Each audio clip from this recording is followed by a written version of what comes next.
এই যে এই দুটো লেবার লাগিয়ে দিয়েছি সকালবেলা।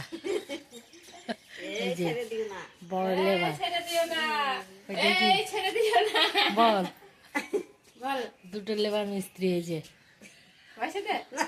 হ্যাঁ দাদা হ্যাঁ দেবো তো। লেবার বলবি না বক্কাচ্ছে দা।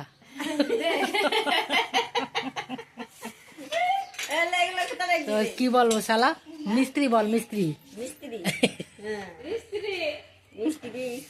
হ্যাঁ লেবার বলবি না। হ্যাঁ তাহলে আমি ঘর চলে যাচ্ছি বলো। বল বল বল এইদিকে আর কাজ করবো না, আমি কলকাতার দিকে গিয়ে কাজ করবো। বল বল বল বল কাজ করবো। বল লেবার বলবি না শালা। লেবার বললে কাজ করবো না। হ্যাঁ মিস্ত্রি বল শালা। মিস্ত্রি হ্যাঁ রাজমিস্ত্রি। আর নেই তো কলকাতায় গিয়ে কাজ করবো। এই দিকটা জল দেবে।